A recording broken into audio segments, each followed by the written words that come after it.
Notre invité ce soir, Richard Chateau-Degas, historien, bonsoir. Bonsoir. Alors, détruire ces deux statues qui trônent depuis plusieurs années à Fort-de-France marque une page de l'histoire de notre île. En tant qu'historien, comment interprétez-vous cet acte?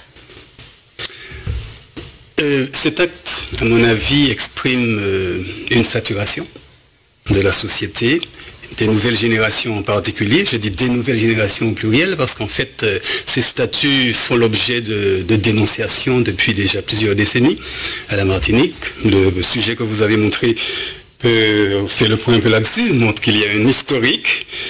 Donc on sait que ce sont des statuts qui posent problème, comme vous l'avez indiqué également, comme la municipalité de Fort-de-France elle-même au temps de Césaire, on avait conscience, puisqu'il y a eu un réaménagement qui visiblement n'était pas suffisant.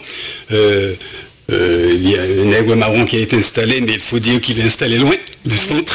Il n'est pas à la vue de tous, ce n'est pas ce qu'on voit en arrivant. Et ce qu'on voit en arrivant à la Martinique par la mer, c'est ce premier colonisateur, c'est les Joséphine, et cela, ça fait un moment que ça pose problème. Donc, le peuple réagit. Et il fait l'histoire. D'ailleurs, on l'a vu dans le reportage de Cécile Marc et François Marlin, une personne qui parle d'oppression coloniale présente. Absolument. Je crois que fondamentalement, au-delà des questions d'histoire, parce que depuis le 22 mai en particulier, on parle beaucoup d'histoire, mais peut-être qu'on aborde la question d'une manière qui n'est pas celle qu'il faudrait pour se faire entendre par ces jeunes, parce que comme j'ai déjà eu l'occasion de le dire sur cette antenne, les jeunes ne posent pas une question d'histoire. Ils posent une question d'une autre nature qui, à mon avis, est essentiellement politique. Ils posent le problème de la domination coloniale qui perdure en Martinique et non pas une question d'histoire. Ça veut dire que par ces actes, vous voyez aussi une traduction politique. Absolument. Je crois que fondamentalement, ce sont des gestes politiques qui sont posés.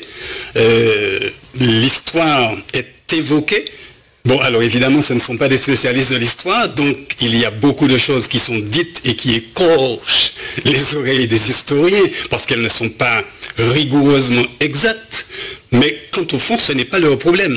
Ce n'est pas de ça qu'ils parlent. Alors, c'est important quand même de faire le point là-dessus, parce que sinon, on risque d'arriver à des choses que je vois se dessiner, une sorte d'affrontement intergénérationnel, peut-être un peu de suffisance, de mépris que nous avons envers nous-mêmes, que les générations précédentes ont pu avoir, également vers les générations qui les ont précédées, mais je crois qu'il est important que nous sortions de cette dynamique, de cette logique où chaque génération arrive sur la scène sans connaître l'histoire, et ça c'est de la responsabilité. Vous pensez que c'est le cas ?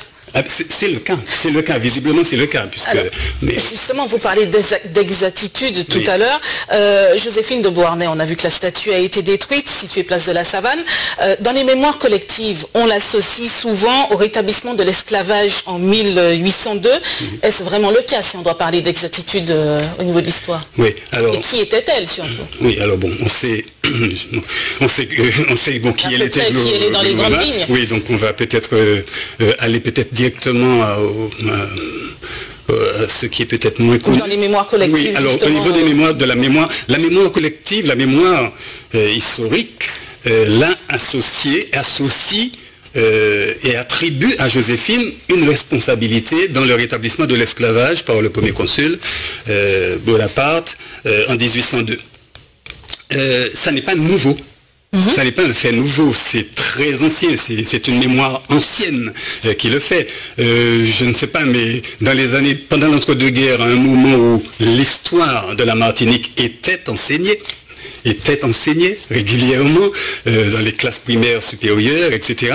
Il y a eu un ouvrage d'un Martiniquais, d'un directeur d'école martiniquais, Jules Lucrèce, Histoire de la Martinique, qui aborde cette question très précisément et qui dit qu'on a tendance à attribuer à Joséphine un rôle dans le rétablissement de l'esclavage par le consul. Bon, il se démarque, après Sidney, il se démarque de ce point de vue et il dit qu'il ne croit pas, enfin, il dit qu'il est certain qu'il y a eu des intrigues en direction de l'impératrice afin qu'elle influe, qu'elle pousse Napoléon à remettre en cause cette loi de l'abolition de 1794, comme il a remis en cause le droit des libres de couleur d'aller en France, de se retrouver sur le sol national. Par contre, il dit qu'il ne croit pas que l'intervention de l'impératrice, vu ce que l'on sait de Bonaparte, il n'avait certainement pas besoin de l'intervention de l'impératrice pour abolir l'esclavage. Donc je crois que c'est exact. Mais comme je vous le dis, donc je pense qu'effectivement, l'impératrice Joséphine n'a pas eu à intervenir. Je ne crois pas que Bonaparte était le type d'homme à attendre de son épouse qu'elle lui insiste. Cependant, c'est légitime, c'est-à-dire que cette mémoire existe, elle existe de très longue date et il est difficile parce que... Merci beaucoup. Merci beaucoup. Après, c'est une page d'histoire, en effet, qu'il est difficile d'aborder en quelques minutes. Merci beaucoup, en tout cas, d'avoir répondu à nos questions.